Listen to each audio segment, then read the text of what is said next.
issue, not going to be happening.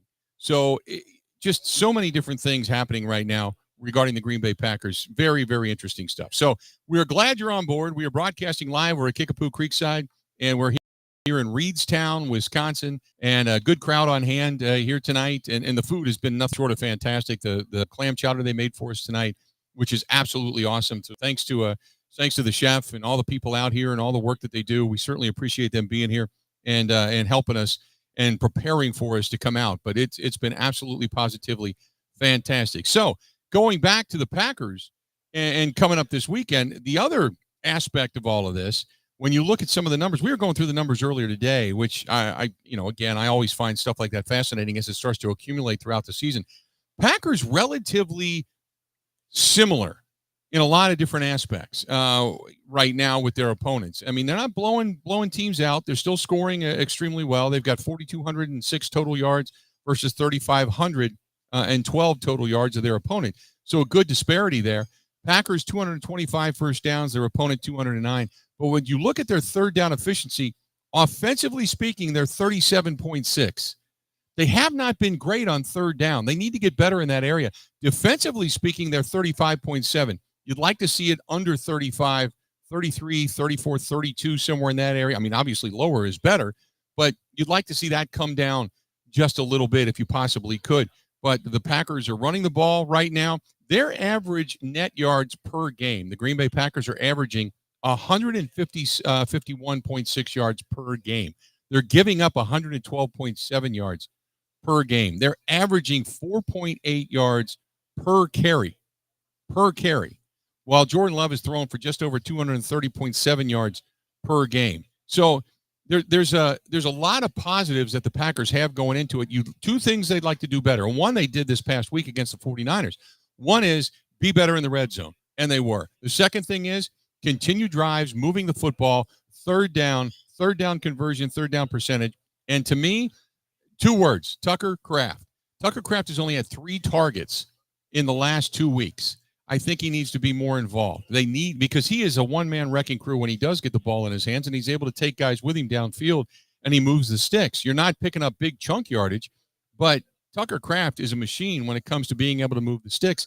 And that's another guy that's a guy I'd like to see become more involved. By the way, the completion percentage for Jordan Love and the quarterbacks of the Green Bay Packers, 63.3%. Not bad, but they're giving up 65.2% defensively speaking. It's still not bad, but you'd like to be better, specifically in the offensive side for the Pack. So there's a lot of the numbers, a lot of things that, we kind of discuss. And when we kind of break things down, we look at things and say, okay, who's doing better, who's not, and how does it compare to, say, when Joe Barry was here? How does it compare to, say, last year's team, specifically, the way the team played in the second half of the season, because the numbers were dramatically better. We're waiting for that.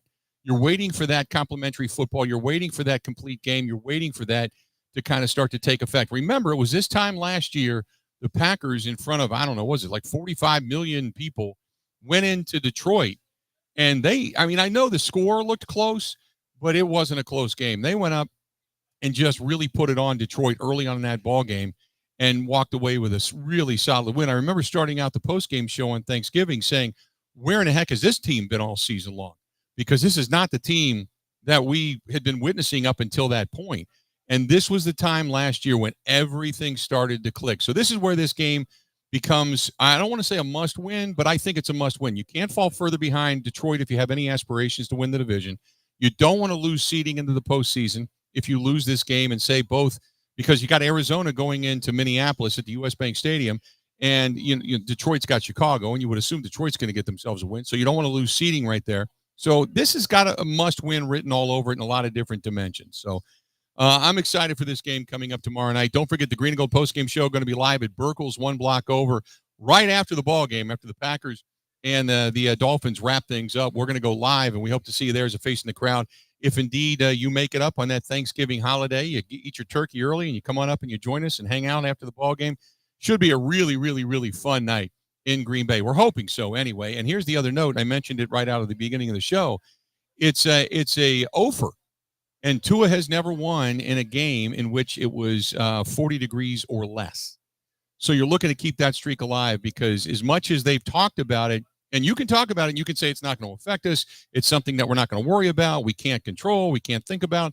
But when you're practicing yesterday in 81 degrees, and then you jump on a plane and you land in Green Bay, where last night it was in the teens, and then you're working out a little bit today, and you're feeling a 20 to 30 degree temperature there in Green Bay, which is a 50-degree drop from where you were yesterday, it does take a little getting used to, and it is a little more difficult to play in because you're not used to those elements. And remember last year, now granted, it was an incredibly frigid day in Kansas City, but I'll tell you this, Miami looked like they wanted no part of the cold weather. Hopefully that's the same coming up tomorrow as well. All right, let's do this. We're going to take a break. When we come back, we're here at Kickapoo Creekside and right here in Reedstown, Wisconsin, just, kind of a little bit southeast of Viroqua, Wisconsin. And thanks to everybody for coming out tonight. We got a good crowd on hand. We're going to talk to the legend. A legend out here in Viroqua is going to join me for the next segment of the show. Bottom of the hour, Mike Clemens is going to be here live up in Green Bay. Top of the next hour, Kevin Holden from CBS 58 is going to be here. Then you're going to hear our conversation with Coach Brian Billick. Then we make our picks. So that's kind of the way the show is going to kind of flow tonight. But up next, the legend himself from Viroqua, Wisconsin. We'll talk to him coming up next in the Bill Michaels Huddle. This is the Huddle with Bill Michaels on the Wisconsin Sports Zone Network.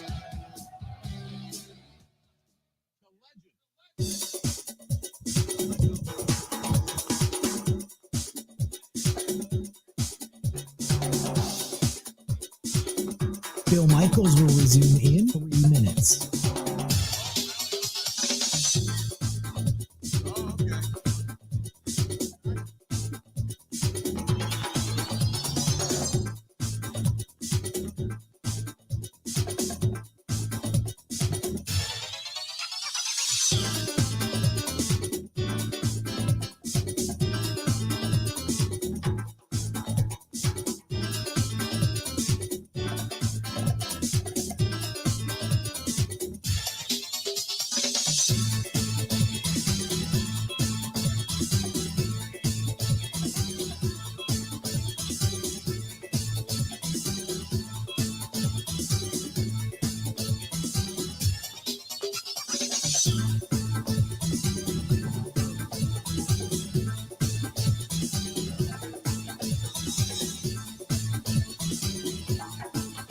Bill Michaels will resume in 2 minutes.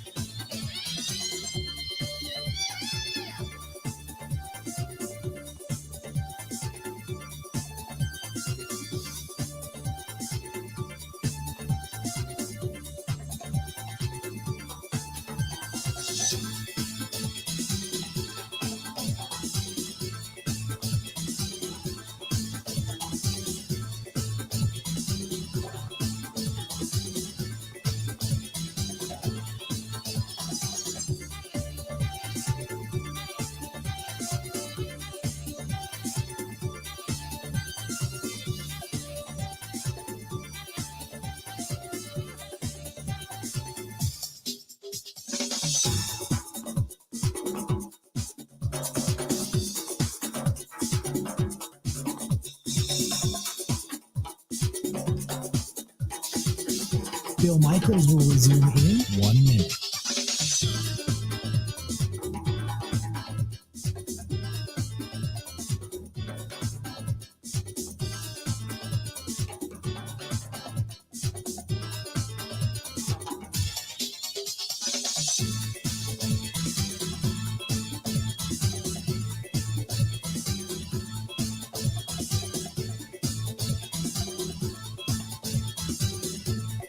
Bill Michaels will resume in 30 seconds.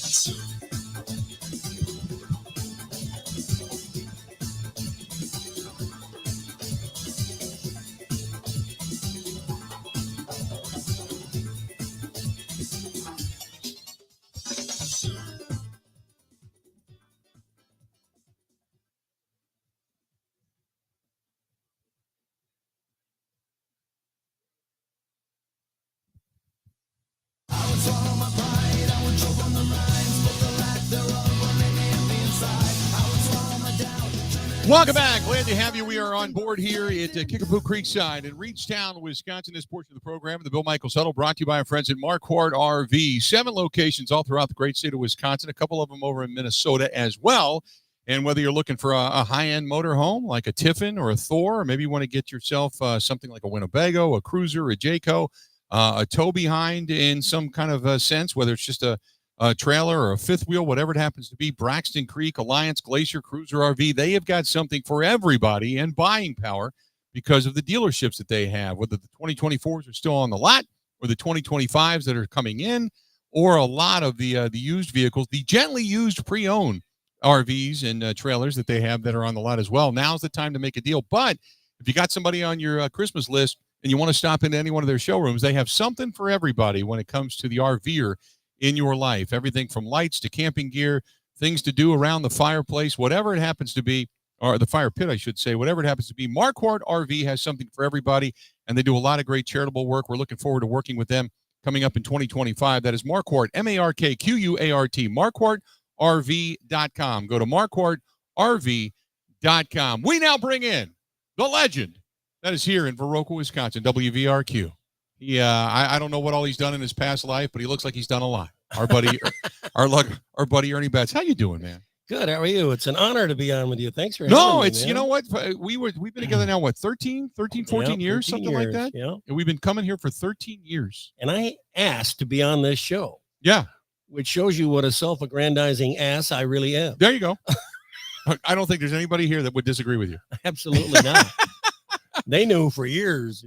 So anyway. you have been doing radio here for how long? 51 years. Wow. That is, and you're not in the Hall of Fame yet. And I asked to do that too. Really? Yeah. Okay. Dave, the owner of your station, he just went into the WBA, Wisconsin Broadcasters Hall of Fame. Yes, he did. See, now as a Hall of Famer, he needs to now promote you as the next guy. I wouldn't hold my breath on that. Really? He thinks that highly of you, huh? Yeah. Okay. But no, I would be fine. You know? Yeah. Gilbertson's been there longer than me, the polka guy. So the one that bumps you off every day. Yeah, we have, because for those that don't know, here in Viroqua, this show, it was one of the only markets that we're not live in.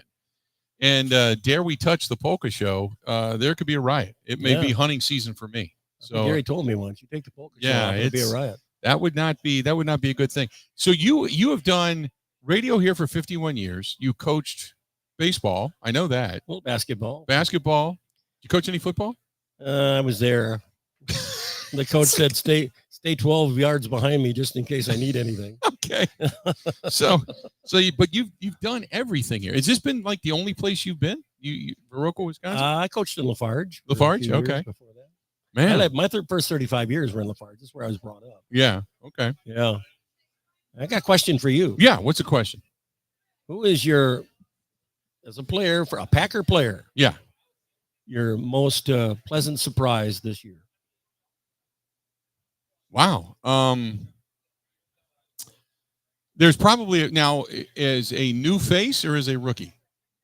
Just anybody. Face. Somebody's had a good year. First I'd say Josh Jacobs. The fact that, in the beginning, people were looking at Aaron Jones and seeing what he was doing over in Minneapolis and saying, well, we should have never got rid of him. And we kept saying the same thing. It's two different runners. This guy is going to be the guy that, knock on wood, doesn't get hurt. This is going to be the guy that he's the grinder. He falls forward consistently. We saw 3 1-yard touchdown runs this past weekend. He has the ability to break off big runs. He's not going to run away from people, but he's got good speed, and he can do that. So I would probably say Josh Jacobs. I think Xavier McKinney has had an unbelievable impact on this defense. But if I had to go for some of the new guys, I would probably say the way Tucker Kraft came into camp and what he has done and the way he has looked, which is why I was saying in the last segment. You're right about that. To only give him 3 targets in the last 2 games is kind of crazy. But I would have to say the guy that really I anticipate watching down the road is probably Edrin Cooper, the linebacker. And Hopper got some work. And today. Hopper's going to get work today because they're banged up at the linebacking position, and Edrin Cooper is not playing this weekend. So I didn't know that either. Yeah, so Edrin Cooper officially ruled out as far as the injury report goes. But yeah, it's they're a little bit of a banged up football team, not terribly bad. But you have got Jair is out this weekend. Edrin Cooper is out this weekend. Romeo Dobbs is out this weekend. You've got Isaiah McDuffie is questionable with that ankle injury. And you've even got Josh Myers. Now, Josh Myers will play. He's listed as questionable, but that wrist injury is pretty, and he's also got a pectoral issue too. That's probably from Yeah. Kraft knocking him into the end zone. Yeah. So his pectoral is probably more so than anything. I know the wrist was bad before they went into the bye week, but and he is listed as questionable. So they have got quite a few guys banged up, and some of them are your linebackers, and you know, obviously you're getting a little bit depleted there. But I'd probably say Edgerrin Cooper, because he just, when you go back and you watch film on him, when he's on the field, he just jumps off the page. Yeah. He's got, I've always said that, you know, there's some guys that have 4.2 speed, they're fast. Then there's other guys that have closing speed. You know, James Jones had closing speed. He wasn't 4.2, but he had closing speed. You look at a guy like Greg Jennings, he had good speed, but he wasn't the fastest. He wasn't the tallest. He didn't have the biggest wingspan. He didn't have the highest jump, but he was able to go get a ball. Once it was in the air, he went to where the ball was going to be. So there's guys like that, and Edgerrin Cooper's kind of that guy. So when you talk about people that jump off the page that impress me, I'm not overwhelmed with Cooper, but I love what I see so far out of him. So what about Quay Walker last week? Did that overwhelm you? No, he looked really good. I said that during the postgame show. I watched him specifically because when he came on the blitz, Rashawn Gary got credit for the sack and the forced fumble. But when he came on the blitz, he got past Allen. Oh, yeah. And then kept fighting to come back and bring Allen down. That was the play I was talking about. That was an impressive play. And I watched it live. I had the I don't know why that particular play. I looked at him, but I thought there's a shot here of them going with a blitz. And I wanted to see the middle of the line as to what they were doing, because they were bringing, like Rashawn Gary, they were bringing him every now and then from the outside in on a stunt. And I thought either Rashawn Gary was going to come in or maybe they do something different. And they brought Quay Walker, and he just kept fighting, and that impressed me. Yeah, you were like Kevin Green, you know, the time is now. Yeah, that's exactly right. You know, when he told that to Clay Matthews, and Clay Matthews goes out and gets the strip sack, and that turned the tide of the Super Bowl for the Packers. So, yeah, but that's I was impressed with Quay Walker. He had a good game. Yeah, and do we realize, or does anybody realize how big a game this is? This is just a gigantic This game. is a big game in the sense of you first of all, it's Thanksgiving, you want to win, and you know you want to have those 10 days off and feel good about it, because, or not 10 days, you got a week off basically, because you play next Thursday night on Prime TV in Detroit. Mm-hmm. And you got to figure Detroit earlier in the day most likely is going to get a win, regardless if they win or lose. If Detroit loses and you win, you're a game closer. Then you're right there. Then you go into Detroit and you get a win, and now all of a sudden the whole division's changed. Right. If the Bears can knock off Detroit, I've never rooted for the Bears in my life, but I might do that coming up on tomorrow morning. Stranger things have happened. Exactly. So I'm kind of hoping for that to happen. But this is a big game, because if, say, the Lions win and you still have an aspiration to win the division, there's only so many opportunities, because the Packers play the Lions in Detroit, and then the Lions are off. Then they've got Buffalo. So if they lose to the Packers, and if they lose to Buffalo and the Packers continue to win, the Packers are right back in it for the division, because then it goes back to differences in head-to-head and competition and all the tiebreakers, because the Lions would have won at Lambeau and then the Packers would have won there. So now you're into the other tiebreaker scenarios. So I'm hoping San Francisco beats Buffalo this weekend. That's a tough call too, but then Buffalo will need it more. Yeah. Yep, absolutely. And Buffalo sitting at 9-2. If they get a win this weekend and the Packers beat Miami, I said it earlier, then Buffalo clinches the division. So, you know, now Buffalo's playing for seeding at that point, because they're only a game behind Kansas City for the seeding over there. But then again, if you're Buffalo, you don't take your foot off the gas, because you want to get to that first overall seed, so you get a bye week, because only the top seeds in each conference get the bye now. Right. So you want that. So you're still going to play hard for that, but yeah, there's something to be said for once you clinch, what becomes meaningful and less meaningful. Yeah, you know, as you kind of ride talking about resting people. Yeah, and all that stuff starts. So I think it's a big game tomorrow night. Plus, you don't want to allow Tua to get the monkey off his back from having to play in 40 degrees or less temperatures and get a win. And you don't obviously want to see Miami, knock you out of position to advance, because you want to also get positioned over, say, the Minnesota Vikings, because the Vikings have already beat you once, and the Vikings have a game over you right now in the division as well, and in the wild card chase. So there's a lot of reasons why tomorrow night's game for the Packers specifically is a big game. And the Vikings got to get knocked off too, but I think that'll happen. Well, they may get knocked off Sunday. They may get knocked off on Sunday, because you picked they got the Cardinals. Yeah, I took the Cardinals in that game. Well, Ernie, it's good, man. You made it on the program. Yeah, only took me 13 years. That's okay. You know? That's okay. We figure you're going to be around forever. You're like a cockroach. Nuclear waste comes by, no problem. Ernie's going to survive. No big deal. You've blown out an Achilles and a knee and everything else and an ankle, and so now you're good to go. They wired you back up. You're like the $1 million man now. Yeah, I'll be dancing in no time here. There you go. Tripping the light, fantastic. Over there at either the Norwegian Hollow or with the VFW. And kicking up the shoes. Or here at Creekside. Or here at Creekside. Yeah. As soon as they throw some music into this place. So what a place, huh? Wasn't the food good? The food was fantastic. And obviously, every time we come here, the chef takes care of us with the clam chowder, which is out of this world. The shrimp scampi was amazing the night that I had. And when we had Kickapoo Corners earlier today, the Bill Michaels meatball sub was out of this world. And are they serving that again this year at the Open? Yes, so, absolutely. Which, by the way, can we officially announce the Open? Yep, it's already marked. So that's in May. May the 10th. May the 10th. Saturday, May 10th. We'll be back in Viroqua Saturday, May 10th over at Viroqua Hills Golf Course. And it's going to be the third annual. Right. The third annual Bill Michaels Open. Hopefully the weather's even better. Sold out last year in January. It was cold and it was rainy. And I lasted about 11 minutes and said to hell with it because I couldn't win it anyway. So we went about 8. What do you do? 8 holes? Yeah, we went. Yeah, we played about 7 or 8 holes, and that was the end of it. It was Sheriff like Banna and these other guys are 83 years old. They went the distance. I tell you what, I give them credit, man. Those guys were tough. Me, I was wearing a pink skirt underneath my golf outfit. That wasn't happening. We went in, we got warm, we ate, we had a good time. So, but May the 10th at Viroqua Hills Golf Course, it'll be the third annual Bill Michaels Open. So start calling Ryan, right? Ryan over there? Yes, Ryan. And you got the first year's champion sitting right over there. We saw that. They came in and said hi tonight too. Yeah. You know everybody out here. Yeah. So there you go. Good stuff, buddy. We got Mike Clemens is coming up next. And there's another legend right there. That's another legend. That's you and him, not me now. We go from one legend to the next. There you go. We're going to take a quick break. We are broadcasting live over at Kickapoo Creekside here in Reedstown, Wisconsin. It's the Bill Michaels Huddle. Stay tuned. We got more coming up with Mike Clemens live in Green Bay next. This is the Huddle with Bill Michaels on the Wisconsin Sports Zone Network.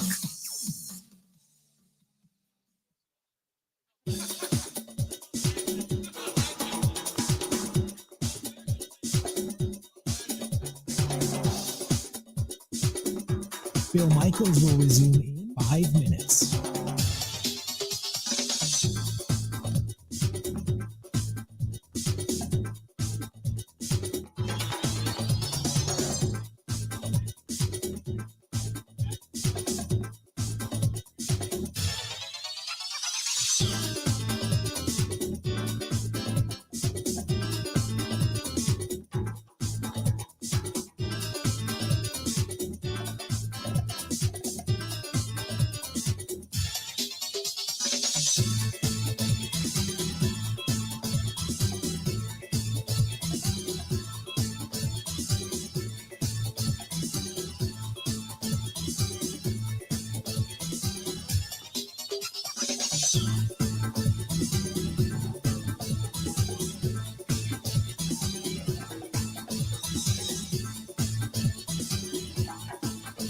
Bill Michaels will resume in 4 minutes.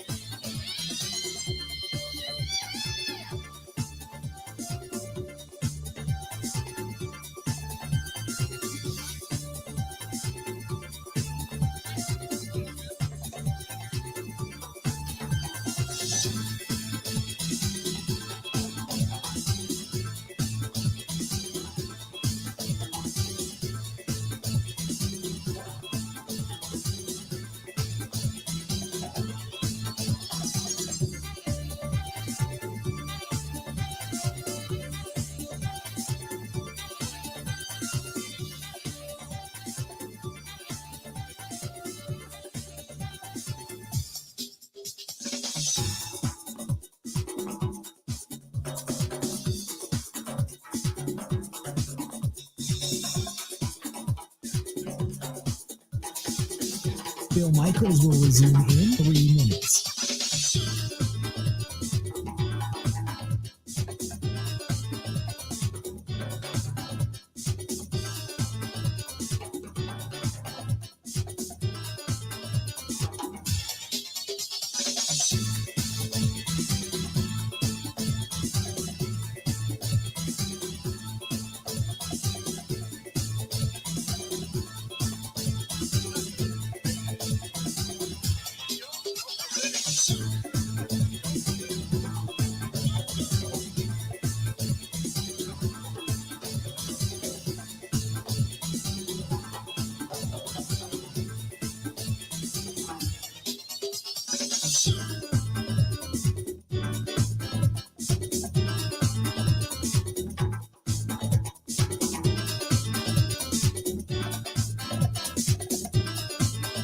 Bill Michaels will resume in 2 minutes.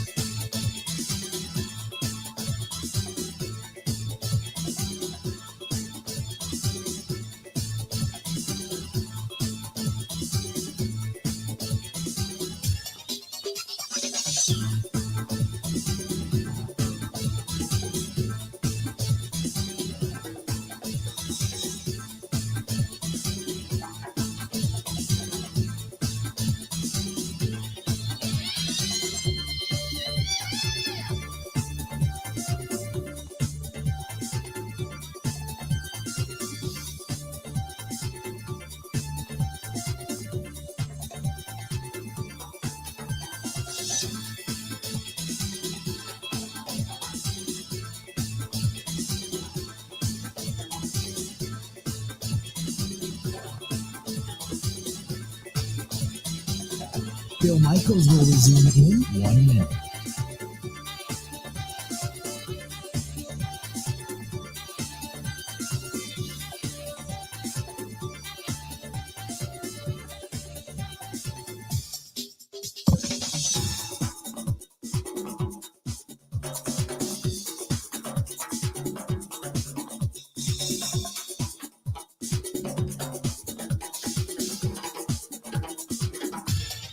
Bill Michaels will resume in 30 seconds.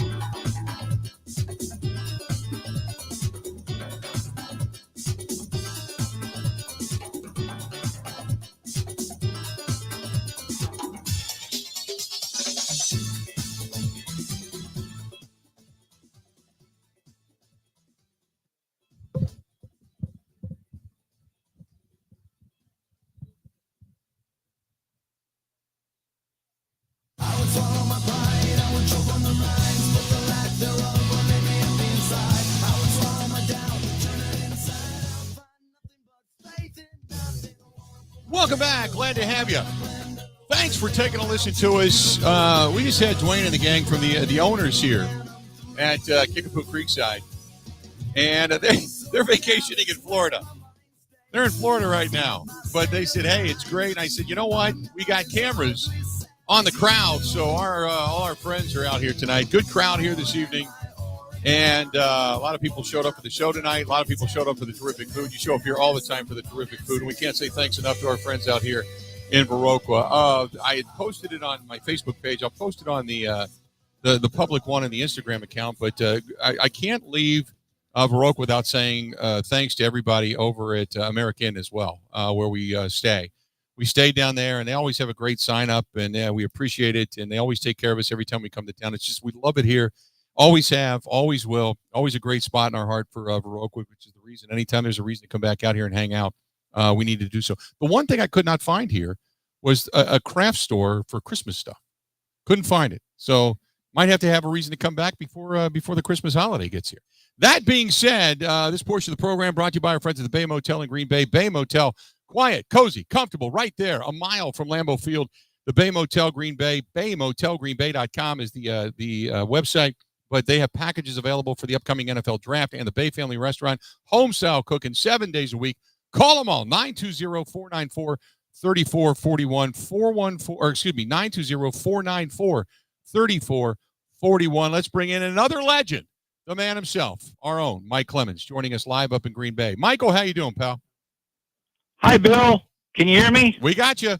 We're good. There it is. Okay. Hi, Bill. Yeah. Hi to everybody in Viroqua. I suppose, is this a night where folks that grew up in Viroqua, that were classmates, are meeting up on a Wednesday night before Thanksgiving at places like where you're at to say hi and I hope reunite, so. I suppose. That'd be kind of nice. Yeah, that's a very warm thought, Mike, on Thanksgiving. Well, this always is a good night for that. Yeah. Here at Lambeau Field, here I'm in my little media bunker office underneath the south end zone seats. There are tours of 30 to 40 people going by every 5 minutes. It's like 6:30 at night here, and they still got groups of people doing tours here because they're probably going to come to the game tomorrow night. And they're already talking about how soon can they get into the parking lots. But excitement for this game for tomorrow night. So, Mike, let's talk about that, because we were talking earlier today, and Matt LaFleur and McDaniel, they have familiarity, obviously. But while the Packers have a good record, they're sitting at 8-3. They're coming off a win of the 49ers. Still a big game, and you gotta figure out a way to kind of get the offense firing on all cylinders. It's cold weather for both quarterbacks. Do you start right away with throwing the ball, or do you run the ball? Do you try and wear out a defense early? And it turns out that actually the Dolphins have got a pretty good run defense. It even ranked higher last year. The 1 year that Vic Fangio was their defensive coordinator, he did 1 year and then he moved on, I think, to Eagles. And so it's Anthony Weaver. And Anthony was a linebacker for the Ravens, drafted in the second round out of Notre Dame. Played like 5 years in the league for a couple of teams, and then got into coaching. And he's been the defensive coordinator. This is his first year as Mike Daniels' defense coordinator. But you know who he hired as his linebackers coach and run coordinator is Joe Barry. Yeah. So, those guys are, working with Calais Campbell and this Chop Robinson guy we want to take a look at. And, they got Jalen Ramsey, the veteran, out there at corner. And so LaFleur was asked, what do you think about the Dolphins and their run defense led by Weaver and Joe Barry? Their defense is outstanding. I think they do a great job in multiple areas, whether it's defending the pass. It's really tough to get explosive plays on them. They're very good in the red zone, third down. So I think it's just a very sound system. They do a great job, and they have a lot of variations to it. So I think Anthony Weaver and his staff, Joe B, obviously has been a big help, I'm sure, to him. And but Weaver's done a heck of a job down there, and they've got talented players and good scheme. So it's going to be quite the challenge. So, Mike, we were talking earlier today about Jordan Love, and we're going to hear Brian Billick talk about him later on in the program. But, Jordan Love, it's national, and now it's almost like they're piling on some of the decisions that he's made. And you can probably say 3, maybe 4 passes of picks that got away from him. Probably, you wish you'd had those back. Some of those, you just kind of take a chance. They're 50-50 balls. And if it doesn't end up in your favor, sometimes it doesn't. But you're trying to get back to what you were and what you started last year at this time when you went into Detroit, and it just began to click. Well, I think that Jordan is, a top 10 quarterback.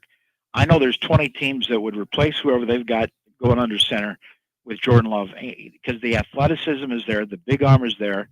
I think he gets, smarter, better decisions, more accurate with each snap that he takes, a year and a half into his starting career. And so you talk to Matt LaFleur about, look, you got a quarterback with a big arm, and you got those 5 or 6 young, pretty talented receivers. How do you put together a game plan like this? First, from my perspective, is you really try to attack a defense and try to find areas that you feel like they're susceptible, and you go after that. But, every game's a different week in terms of just how we're going to attack somebody and where the matchups may lie. So, you just got to be flexible. You got to try to attack what you see, and you kind of want to predict what you think, how a team might attack you as well. That helps you put in better scheme and concepts for whatever it is you're going to see on game day. Mike, when you talk about the attacking and the schemes, defensively speaking, it was great to listen to Jeff Hafley today. I thought he was as fired up and energized as anybody. And he's got a tough task because you've got Waddle, you've got Tyreek Hill, much like in Green Bay. Tua and Waddle and Hill have not really gotten into sync yet, not prolifically like they were doing last year. And you got to worry about that. You got to worry about that deep pass. Yeah, and you also got to wonder if maybe he got the Dolphins and McDaniels decides to kind of fool you and say, we're going to run the football too. I mean, we're going to deal with the cold weather and let our guys warm up a little bit there. Maybe bring back Raheem Mostert, who is now with the Dolphins, and of course gashed the Packers in that playoff game a couple of years ago out in Santa Clara. So you talk to Hafley, the Packers defensive coordinator, about, all right, is this going to be all about Tua Tagovailoa, who missed 4 games? He was on IR with that 4th career concussion. He comes back. Now they won 3 games in a row. They're trying to get to 500. Is this just him about, throwing the deep ball to Tyreek Hill or to Jalen Waddle all night long? I mean, you'll see him throw the ball down the field and hit some big plays, but then you'll see a lot of catch and run. We're in rhythm. He's throwing the ball, whether it's play action or he's just getting the ball out quick game. He does a really good job with it. He's accurate. Like I said, he really throws the ball in rhythm well, and then he has those guys, when they catch it, you better be on them and you better take great angles, because not all the explosives are what you think, right? Like you're asking, they don't just throw the ball down the field. It could be a slant that goes for 60 or 70, or it could be a screen. They probably throw as many screens as we've seen on film, and a variety of different ones. And it's not just the receivers, it's the backs too. So they've done a really good job creating some mismatches, getting the ball in space, and letting their guys kind of catch and run. So they do a really good job with that. You know, Mike, one thing you and I talked about earlier today and we were mentioning was that we haven't really talked a lot of negative about the special teams. It seems like things have somewhat kind of cleaned up, if you want to use that terminology, which is what the coaches are always talking about. We have to clean up this and clean up that. Deebo Samuel did have the big return, but it was brought back because of a holding penalty, which was a little bit iffy. But nevertheless, as a Packers fan, you take it. But their punt game has been good. Their kicking game has been good. Rich Bisaccia, he's out from underneath the cloud right now. Yeah, you solved the problem at field goal kicker. You've got pretty good coverage. I don't know how much Bisaccia has moved the needle in terms of overall ranking of the Packers special teams, but there's still no question about it that Rich Bisaccia was made LaFleur's assistant head coach for a reason, because he is very detail-oriented. He's experienced. There's an aura about him. And then he talks about his talented young punter, Daniel Whelan, a kid who grew up in Ireland playing soccer, who could just kick the daylights out of the ball. And he talked about how he's trying to grow that young punter into becoming a long-term NFL punter. We've tried to learn here, and we've tried to communicate that, the punt play is the last play of offense. We still have the ball, so we have to protect it.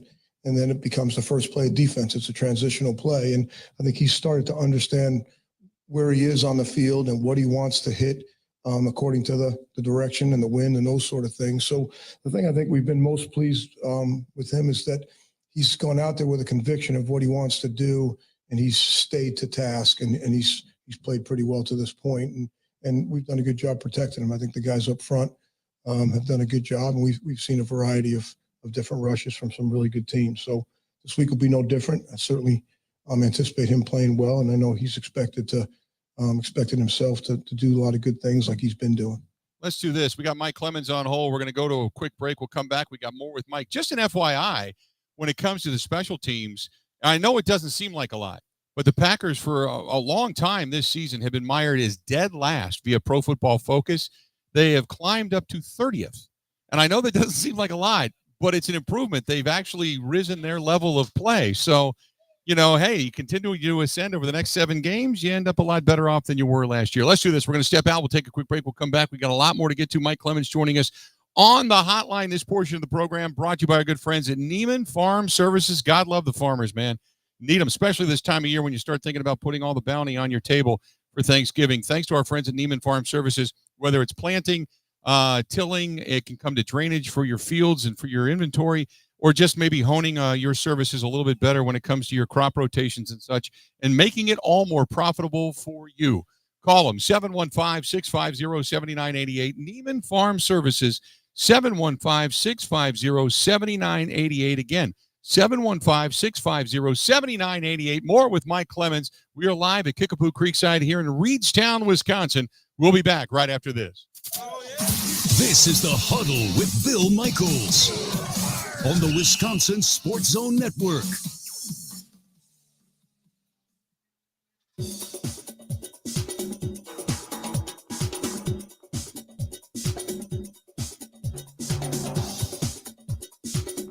Bill Michaels will resume in 3 minutes.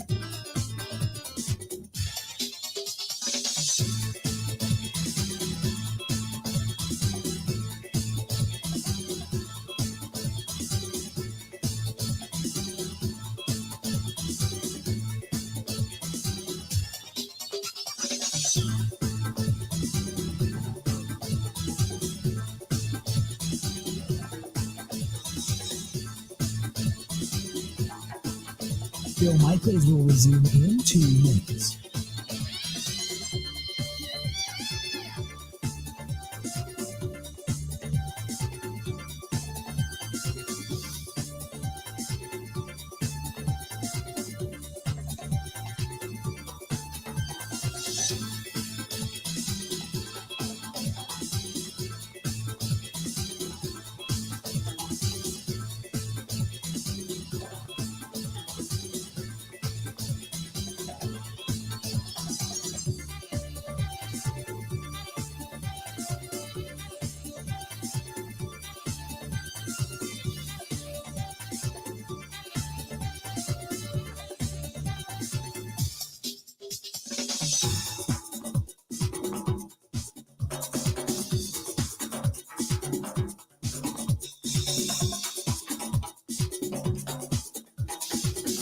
Bill Michaels will resume in 1 minute.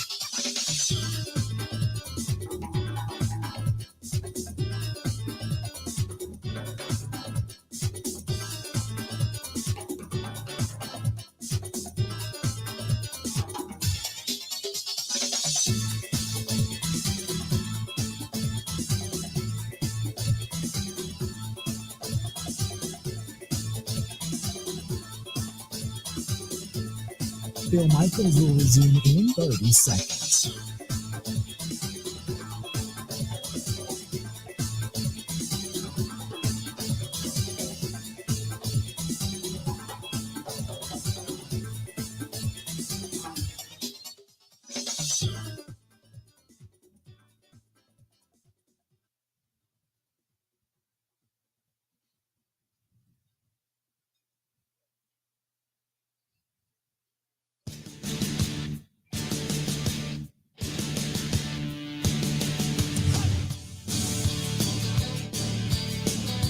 We are live. We are at Kickapoo Creekside. We are in Reedstown, Wisconsin, and we are here for 1 hour in and then another hour yet to go. Coming up after the top of the hour, Kevin Holden from CBS 58 getting ready to exodus to North Carolina. Brian Billick, Super Bowl winning 35 coach. He is going to join us a little bit later. You're going to hear that conversation, and then we're going to make some NFL picks as well. Mike Clemens joining us on the hotline right now. So, Mike, look, Tua is one of the highest rated completion percentage quarterbacks in the National Football League when he has played this season.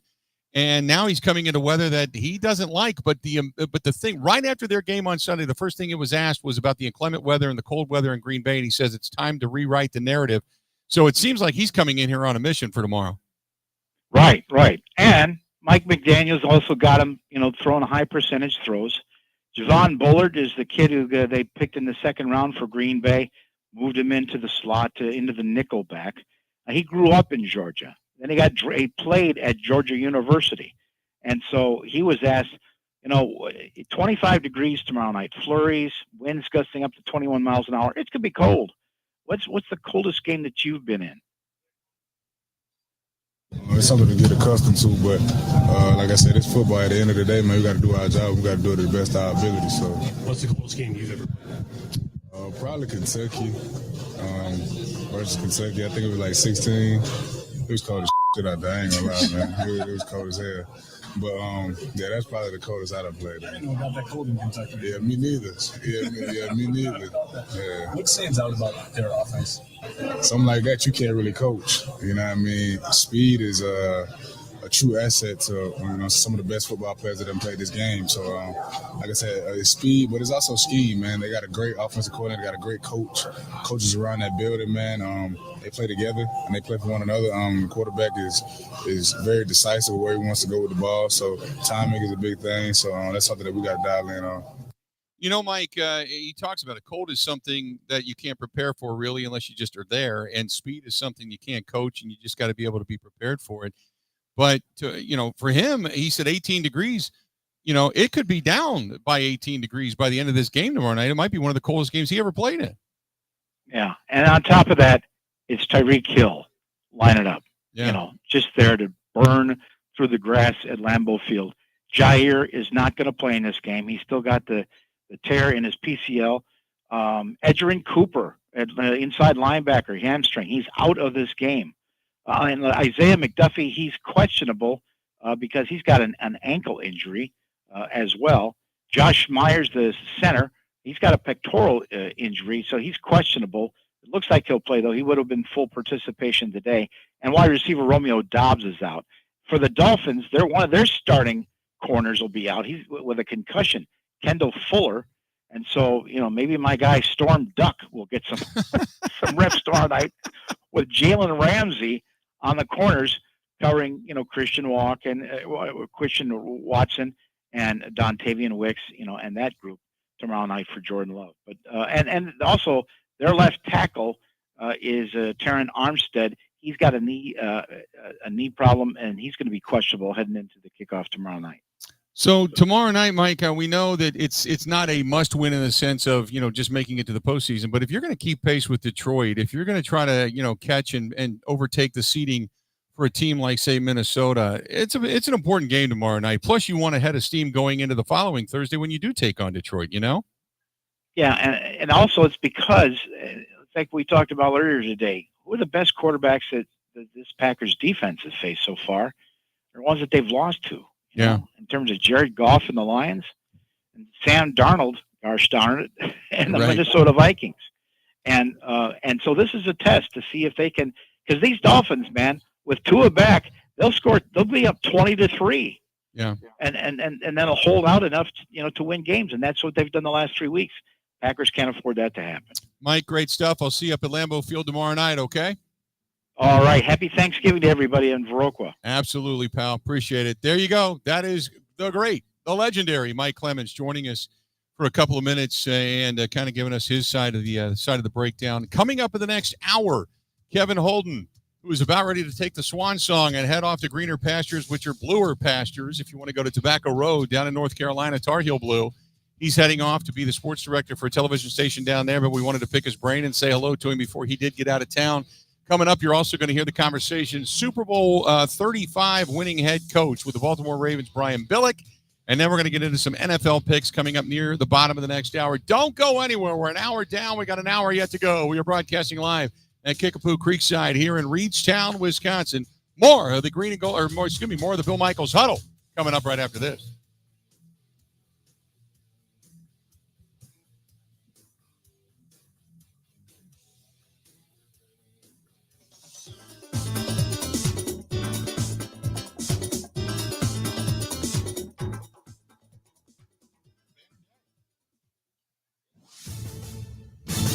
This is a Wisconsin Sports Zone update. Well, the Packers are putting the finishing touches on their game plan for tomorrow night's matchup with Miami. The Dolphins come in having lost 11 in a row when the temperature is below 40 degrees.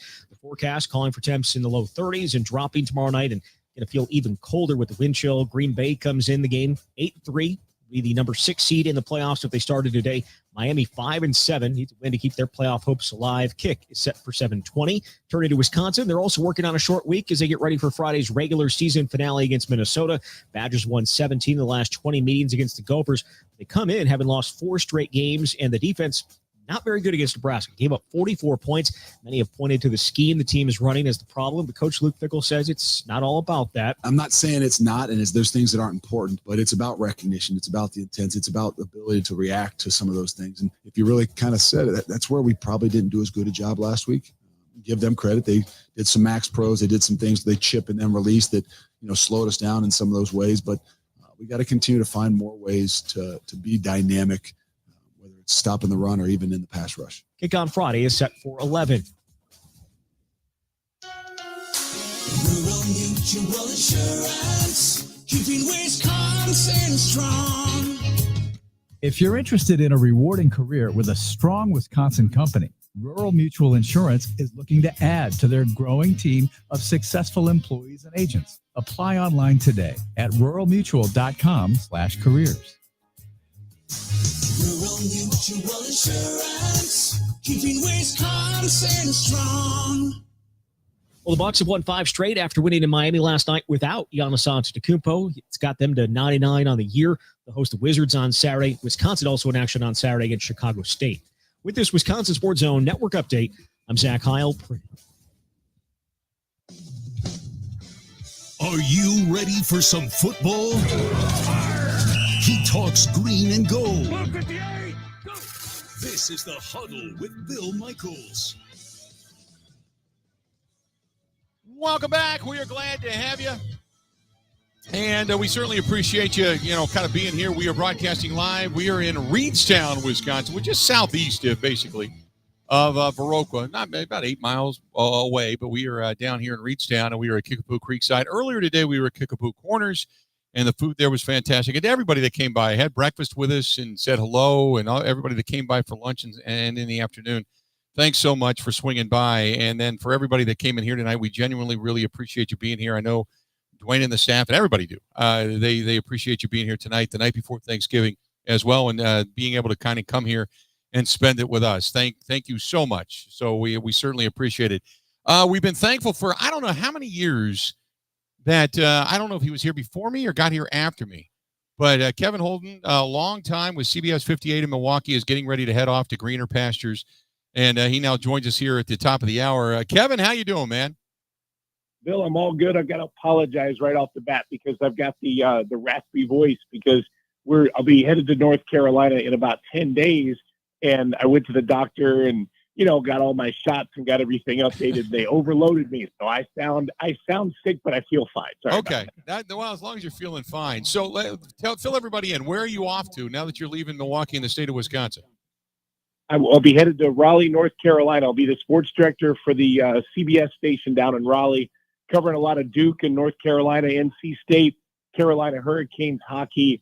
I'm excited about all of it, but man, I got to tell you, we are absolutely going to miss Wisconsin, the family that we built, not like blood family, but media family and friends and all of that.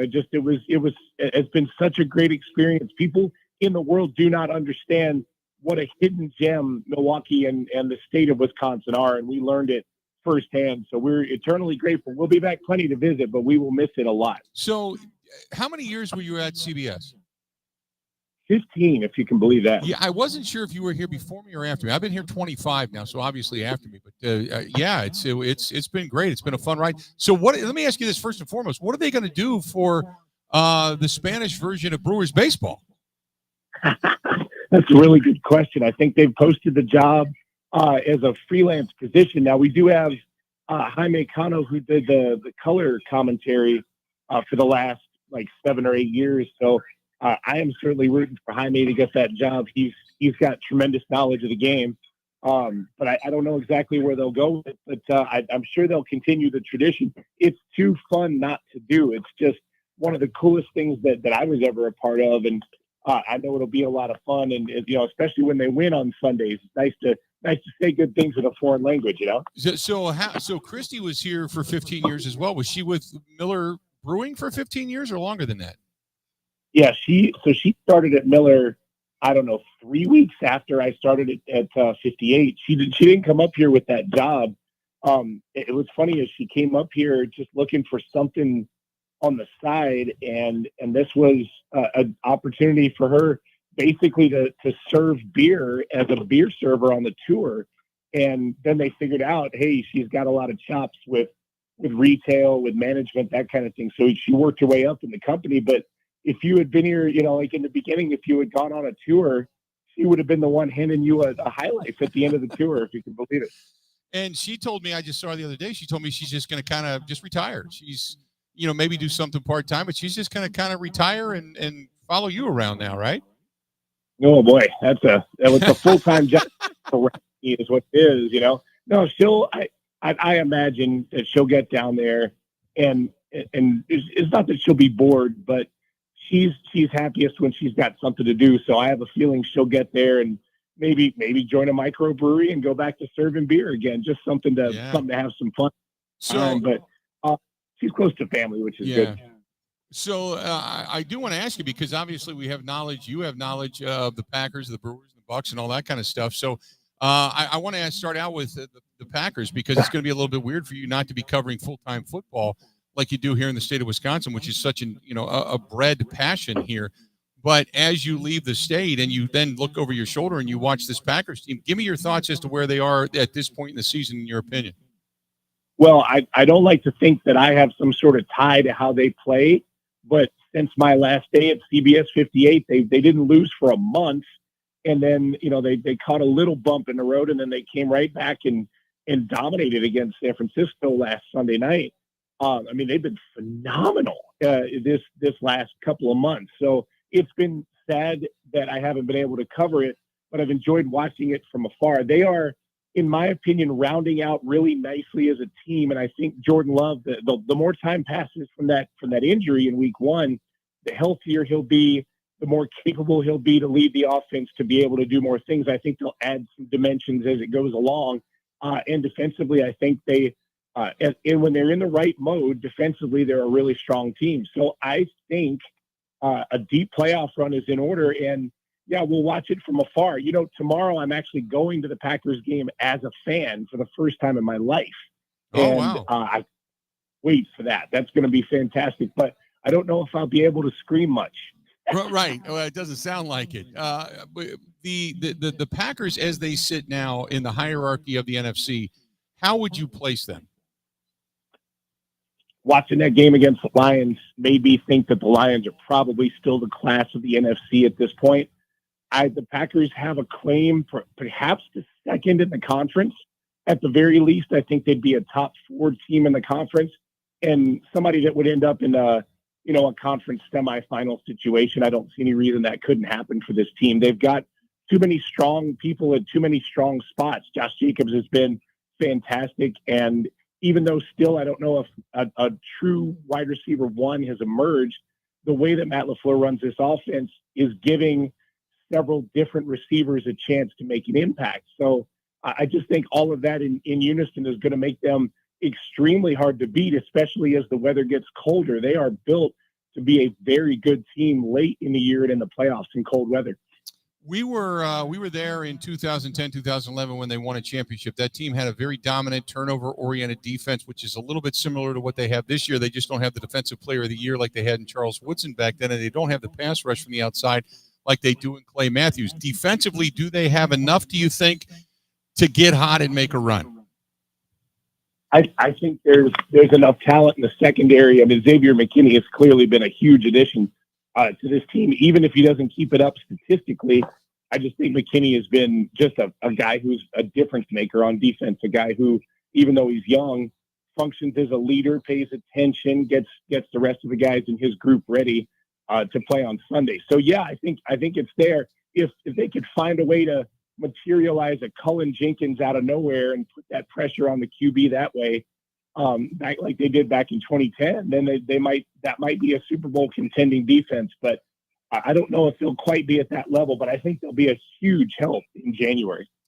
I want to ask you about Jordan Love, and it's gone national. I mean, there's more and more people talking about Jordan Love and the interceptions than they are Jordan Love and all the good things that he did last year in the second half of the season. This was about the time that the team caught hot. They go into Detroit. They really kind of humiliated Detroit, and then they went on that run.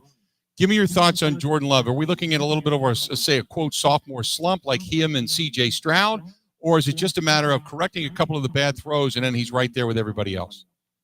I don't think he's too far away from being where fans would hope for him to be. I know there are some throws that have been a little bit on the maddening side.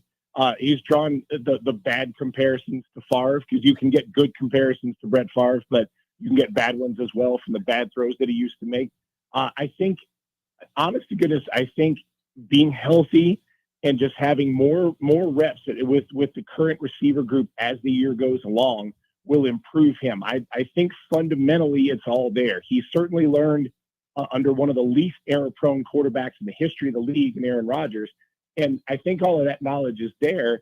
I also think Jordan Love really, really wants to get things done, and I think he forces it a little bit from time to time to try to lead that offense. I think he'll be able to back off that a little bit as he gets healthier and gets better rapport. I feel confident for the future for Jordan Love. I think he's going to be a fixture for many years to come. But for the moment, it is a little bit maddening to see one or two throws a game that you just wish he wouldn't take. He's the opposite of what Rodgers was, when you wish there were a couple of times a game when he would throw instead of hold on to the ball. Hey, before I let you go, and I know it's a football-centric show, calling it The Huddle, but I got to ask you your opinion. Brewers coming up this offseason, there's a lot of speculation as to what they may or may not do. We've seen some big numbers being tossed around. The Dodgers obviously making a big signing as well. But give me your thoughts on where the Brewers stand right now and what the offseason may hold.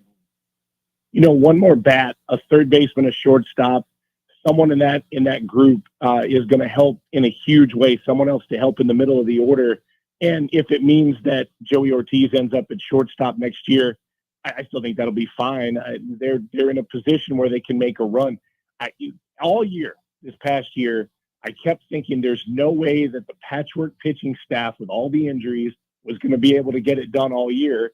And all year they got it done. So I think if you're looking forward to 2025, you got to have some confidence that the guys they sign will come out and do the job. There's enough of a track record with this team to, they find players, pitchers that have been close to success in other places, and they bring them in and they make them successful. So they may not have to spend a ton of money on pitching, just find the right guys to make that good. I think they're NL Central contenders again, and I hate that we get to see it from afar because I'm a huge fan of Pat Murphy. I think he's going to be just as good in his second year as he was in his first.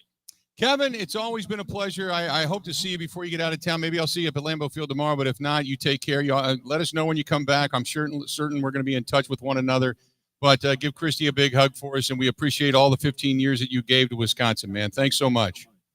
Yeah, Bill, thanks for everything. I can't thank you enough for all the fun and great times that we had. Now, if I could just go find a voice, right, we'll get to North Carolina, and then, we'll be back plenty to visit. The good times will keep on coming. All right, buddy. Take care. We'll talk to you soon. There you go. Kevin Holden, formerly of CBS 58, now with CBS in Raleigh, North Carolina, heading down to cover Tobacco Road. Duke Carolina basketball. Going to be covering some Carolina Hurricane hockey down there, some college football. He'll have all kinds of stuff to keep him busy, but we're certainly going to miss him right here in the Wisconsin area. When we come back, he won Super Bowl 35 as the head coach of the Baltimore Ravens. Had some things to say. We had a great conversation with Brian Billick coming up in just a few minutes. This portion of the program brought to you by our friends over there at Great Lakes Dragaway. That's in Union Grove, Wisconsin. The oldest continuously operating track in the world. In 2025 is upon us. Season passes are on sale. And all you got to do to find out all the information and all the great action that's going to be upcoming, just keep going back to GreatLakesDragaway.com. That is GreatLakesDragaway.com, or call them direct 262-302-2138. And a gift card from down there is, whether it's, tickets or, concessions, whatever it happens to be, always makes a great stocking stuffer for the race enthusiast in your life, or the car person in your life for that matter, for the person that just has the need for speed. That's GreatLakesDragaway.com. That's GreatLakesDragaway.com. Brian Billick, Super Bowl winning coach from Super Bowl 35, up next. Let we go. This is The Huddle with Bill Michaels on the Wisconsin Sports Zone Network.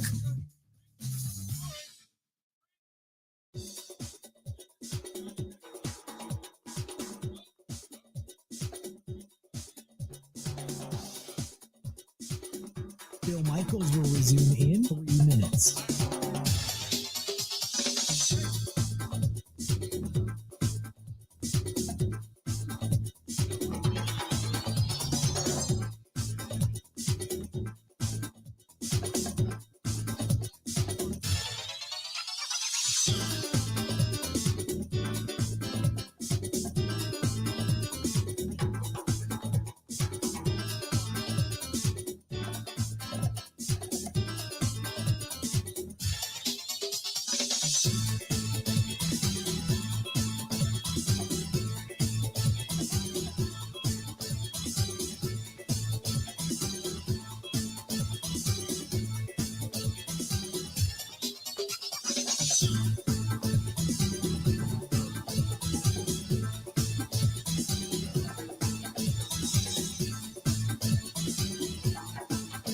Bill Michaels will resume in 2 minutes.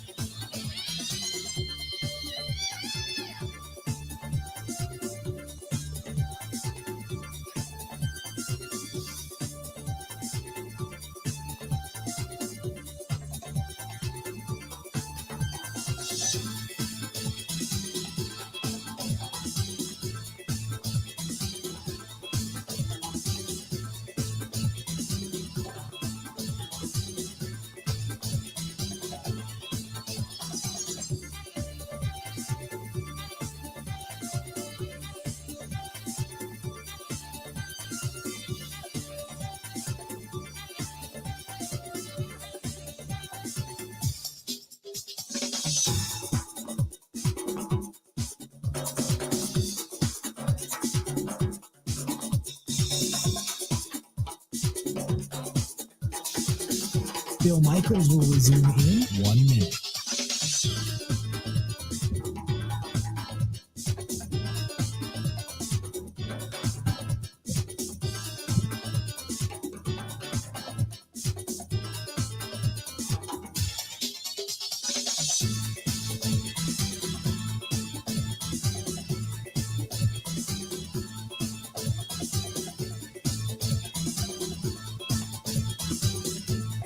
Bill Michaels will resume in 30 seconds.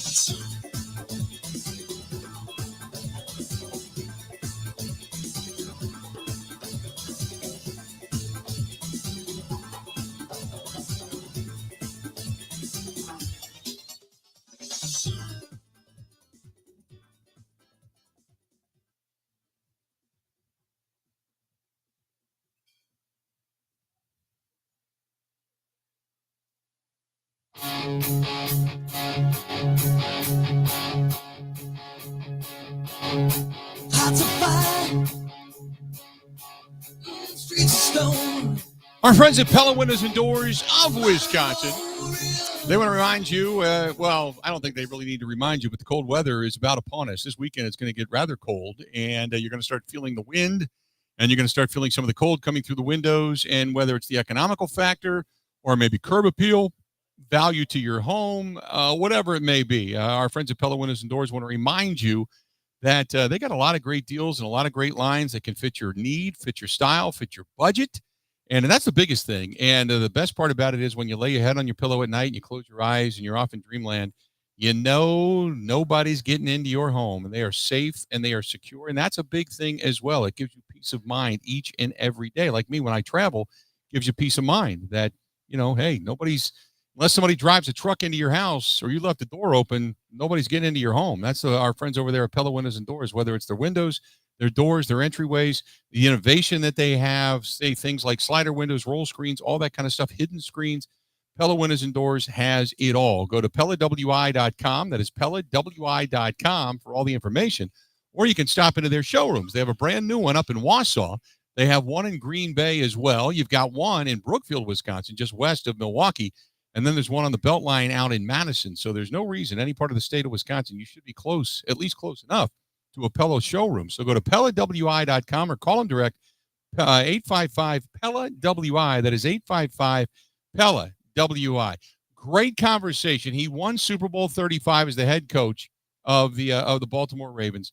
Great conversation earlier today with the head coach, Brian Billick. Here it is. You too, my friend. I have been dying to get you on, and I'm excited when Bob texted me and said, "Hey, do you want to get him on?" Let me ask you this: Jordan Love had. We all know he had the knee injury, and then he had the groin injury, and this past week he comes off of the injury report, and he's in shotgun like 85% of the time. As a defensive coach, is that a good thing, a tough thing to defend, or a bad thing? Well, I mean, it just is. I mean, obviously being in the gun, the idea that the quarterback is therefore he's back quicker, he's able to get the ball out quicker, a little harder to get to him. That's the whole premise of basically being the gun formation. He's very comfortable with it, and that's one of the things that I love about Jordan Love is his ability that he can get the ball out quickly, but he's also one of those quarterbacks that can just kind of wait to that last second, that last half step to wait to a little more definition down the field and get the ball out. Now, you take more hits that way, and that's obviously a concern given some of the injuries he's had. But the last little bit looks like he's kind of gotten back into the flow and looks like the Jordan Love we saw at the end of last year. Obviously got to keep the interceptions down. That's been the one bugaboo for him over the course of the season. Yeah, the decision-making at times has not been great. I think there's probably 3 or 4, throws that he's made that he probably wished he had back. Some of them, it happens. We all know quarterbacks will throw picks, but there's been 3 or 4 of them that have just been kind of bad decisions. This team, though, right now, they've got one really solid game. That was against Arizona. They're 8-3, and they still haven't played their best football. So as a head coach, are you looking at this going, hey, we're 8-3, and we haven't even played our best football yet. This is great. Or do you look at it as, hey, we're going into week 13, and we still have not been able to put it all together. Does that put a question mark in your mind? No, it's a good challenge you can put to your team because your team recognizes that as well. They know how they have played.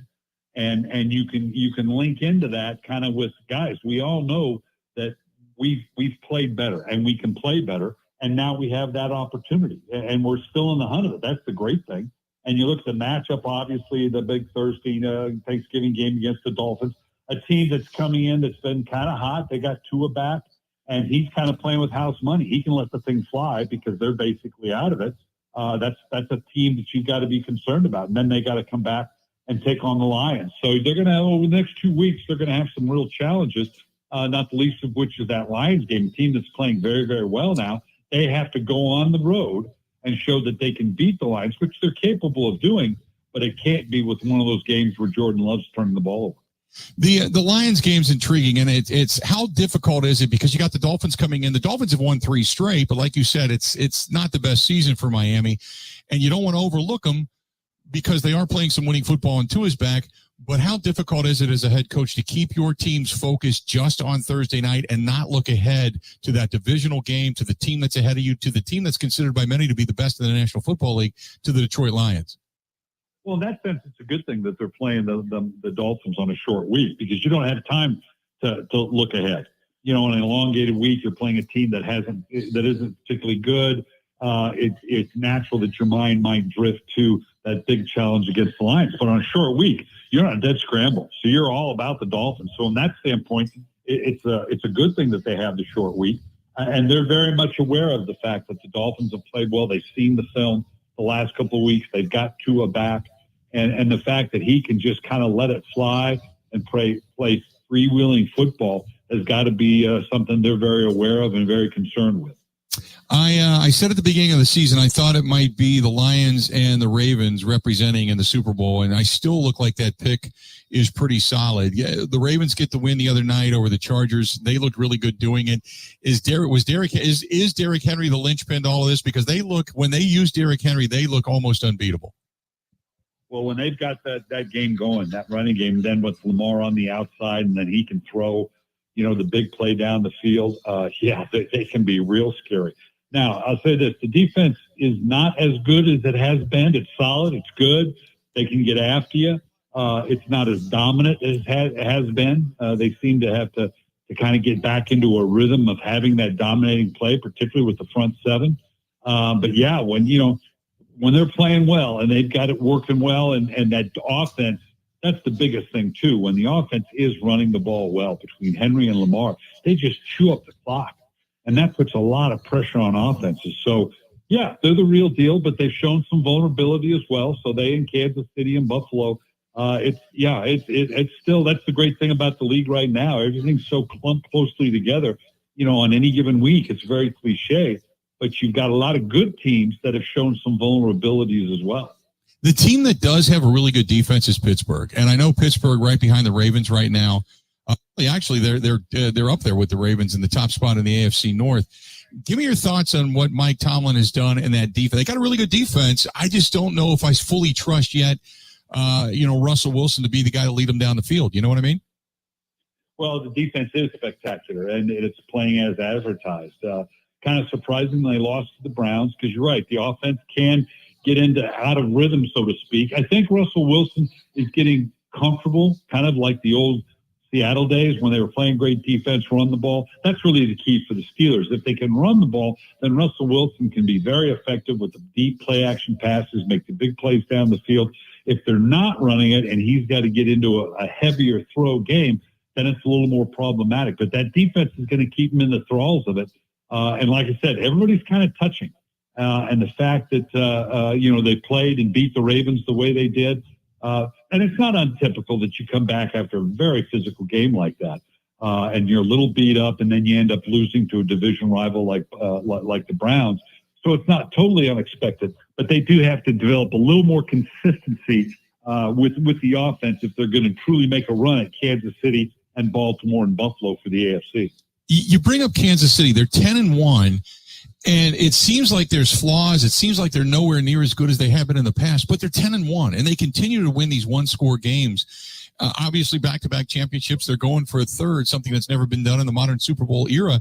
But how good do you think Kansas City is? I mean, when you look at this going down the stretch in those tight games, they're winning those games. So that actually makes you a little more battle-tested, doesn't it?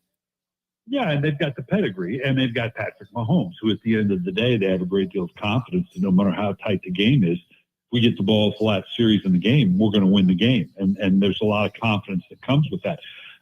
They're playing a different game right now. They're still an outstanding team, obviously, but they're doing it differently. Tighter margins. They're running the ball. They're not as explosive, playing really good defense. And the games just tend to lend themselves that way, but they have a great deal of confidence in winning in that way. But by the same token, you got some other really, really good teams that can challenge that for them. So, yeah, they're still the favorite for my money to find their way into the Super Bowl. But they are going to be challenged, particularly when they get into the playoffs. It's kind of good that they've lost the game now so they can just kind of put aside that undefeated season pressure and all that talk that goes with it. So now they can just kind of refocus on the task at hand, the proverbial one game at a time, and think about it in those terms, getting ready for the playoffs. Super Bowl 35 winning head coach Brian Billick joining us right now from the NFL Network and X-Tech Pads as well on the hotline. Coach, I want to go to the NFC side. Philadelphia. It seems like I was looking at them as maybe it was a tipping point at the beginning of the season. Didn't know what Sirianni was going to do, and then shaves his head, gets into it with a fan, and they've been running wild ever since. And a lot of the guys appreciated what he did going after the fan of all things. So you tell me, is it just the addition of Saquon Barkley that's kind of settled things down, or is this just a team that just had a bad season last year and they've come back this year and put it all together? Well, it's interesting because, a month ago, the first part of the season, we had some real questions about Philadelphia. It just didn't seem right. They just didn't seem to have a lot of confidence. Didn't seem to have they had a lot of passion for the game. But they have flipped that around, and momentum's huge in this league, and they definitely have momentum going their way. Saquon Barkley is a huge difference. I mean, their ability to be they basically have taken the mantra as being the most physical team in the NFL. They're the bullies. They're going to beat you up when you come in. Obviously, Jalen Hurts adds to that. They're playing really solid defense. So, yeah, they're the real deal. Detroit obviously is still on top of 10-1, but it's those two and everybody else. That's really unlike in the AFC where you got a number of teams that can lay claim to it. Right now, it's kind of Detroit and Philadelphia. Next closest is Seattle at 6-5. So, they're relishing in that. They've got a lot of momentum, particularly when they're playing at home. So they're going to play to that strength, and it's been fun to watch them. Yeah, I'm looking at Detroit, I'm looking at Philadelphia, and then I'm trying to think the hierarchy in the NFC. And while I want to believe that the Packers can be in that mix, you've got the next best team record-wise. That's 9-2. That's the Minnesota Vikings. How much faith do you have in the Vikings and the kind of the resurgence of Sam Darnold? You got to appreciate what they've done. It's been some good, some bad. Very interesting pickup on their part to pick up Daniel Jones. Not quite sure what that means and what they have that for. But, yeah, I mean, they're legitimate at 9-2. But you're right. We all are kind of waiting for the other shoe to drop, aren't we? There's something not, can Sam Darnold, particularly at the end of the season, in the critical games, if they have to throw a 40, 45 game throw on his back, or certainly into the playoffs, can he sustain that over a couple weeks in a row? So still some questions with the Vikings, but it's a great story, and it's a great story that he has had the success he's had, and they've done it with a backup quarterback. Real quick before I let you go, two things. First of all, I want to ask you, because Jerry Jones gives Mike McCarthy kind of a vote of confidence. How difficult as a head coach is it to be to have an owner that is got his own radio show? He does the post-game press conferences. He's the general manager. I mean, can you imagine working in that type of situation? It's tough. I mean, it's a good news, bad news. Good news is you got a very passionate owner that's going to give you absolutely everything you need to win.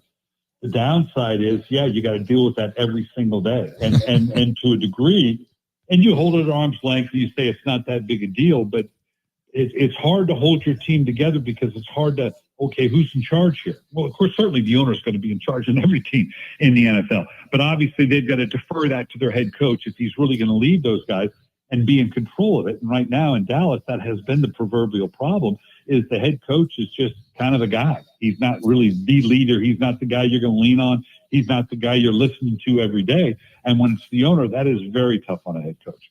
I know you're big into the X-Tech Pads. I had more than a few kids talk to me via high school football. My fiance's and you met her out in Vegas, but her sons are involved in high school football, and everybody was talking about X-Tech pads and about how much more they like them and how much better they fit and being fully measured. Talk a little bit about the protection that X-Tech pads provide versus some of the others that are on the market.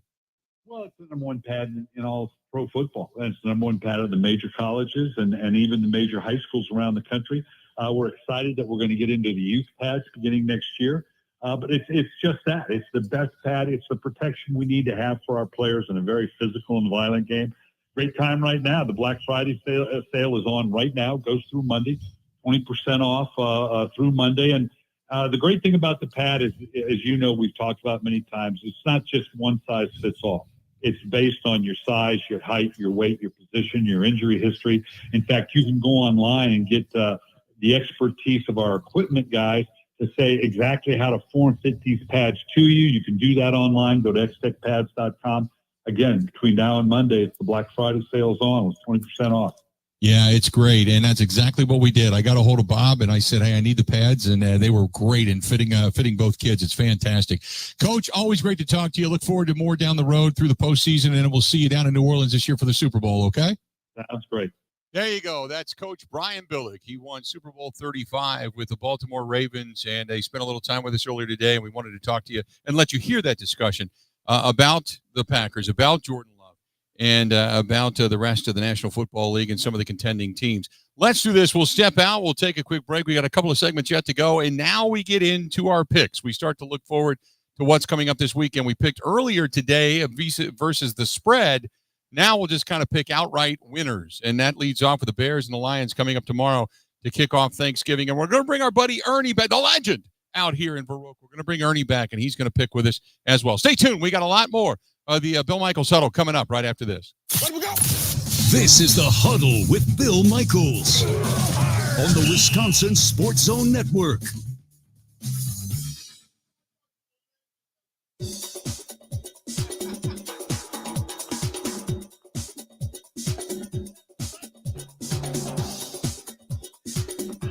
Bill Michaels will resume in 5 minutes.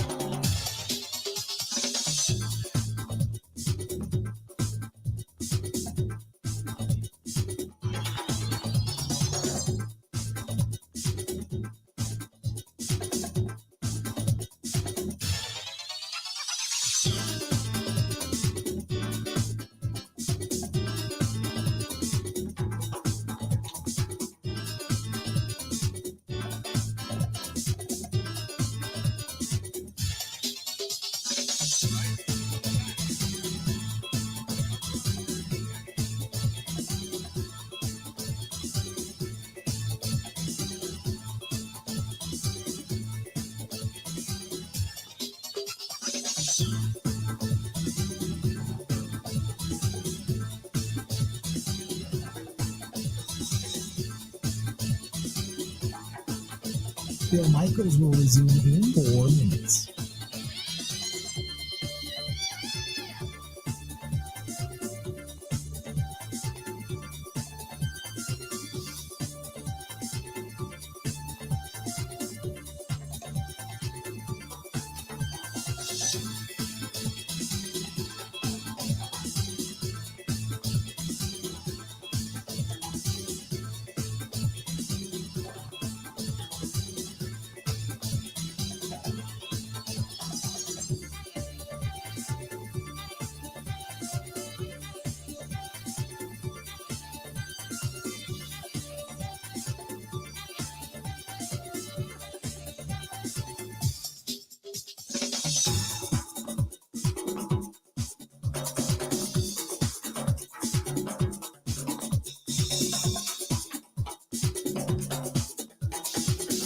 Bill Michaels will resume in 3 minutes.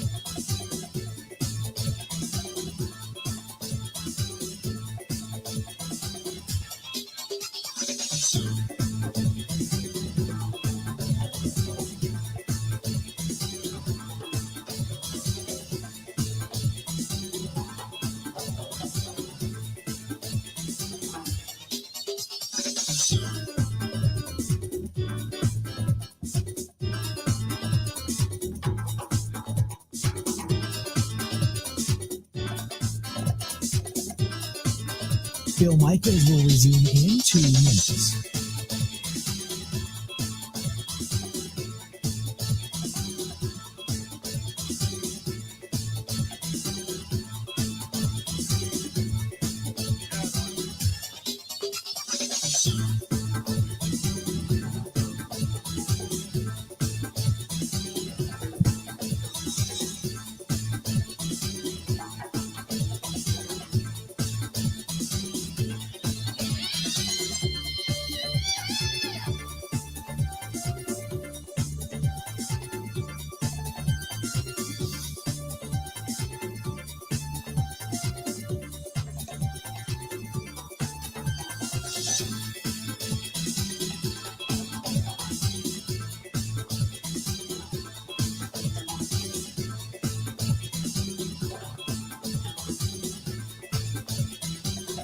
Bill Michaels will resume in 1 minute.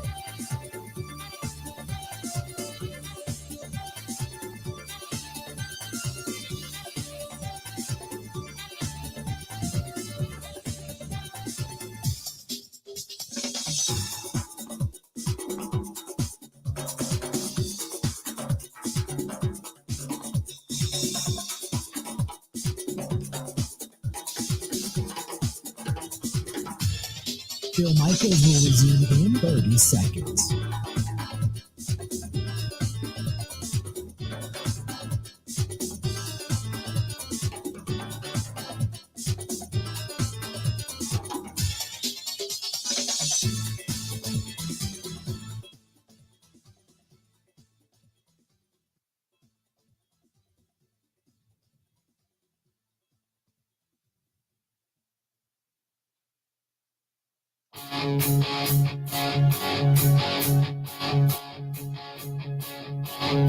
Hard to find.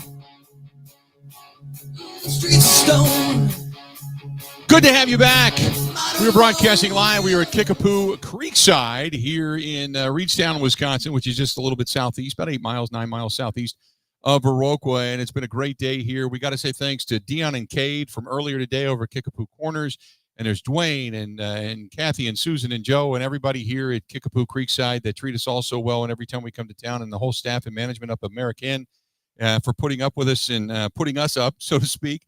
But thanks to everybody here in the Viroqua area for just allowing us to come into the beautiful portion of the state of Wisconsin and hang out. This portion of our program brought to you by our friends over there at ESOR Realty Group. ESOR standing for excellence and service equaling outstanding results. ESOR Realty Group. Fantastic people over there. And Ben Jarvis, who is the owner, he has been there, for a while now, but he 24 years in the military. He brings that same regiment and that same thought to detail into his company, ESOR Realty, and he has been extremely successful. So thanks to them. Call them 414-721-6233, ESORgroup.com. That's ESORgroup.com. Now, we bringing back the legend, the man, the myth, the legend that's out here in the region, we'll say. Our buddy Ernie Betts is back, and we're time to make some picks. So coming up this weekend, we'll start out with a game that's first and foremost coming up tomorrow. That is the Bears on the road at 4-7, taking on the Lions, sitting at 10-1. They're playing at Ford Field. It's a traditional Thanksgiving Day game. The last time the Lions were out, they were at Indianapolis 24-6. And the last time we saw the Chicago Bears, they were losing to Minnesota in overtime, 30-27. It looks like Caleb Williams has maybe figured a few things out with his new offensive coordinator, but they're still losing in the division. Ernie, who you got?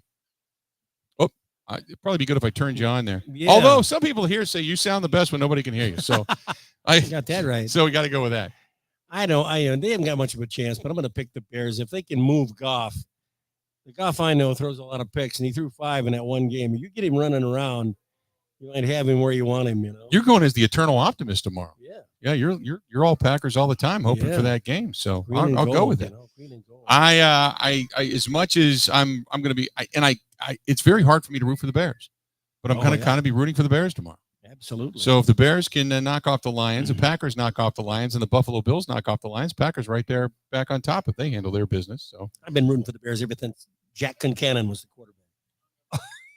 Holy crap. Wasn't he the first one off the ark? He's about 1970 or 71. So he's got the Bears. I've got the Lions. Then we go to the New York Giants. And this time, no Tommy DeVito.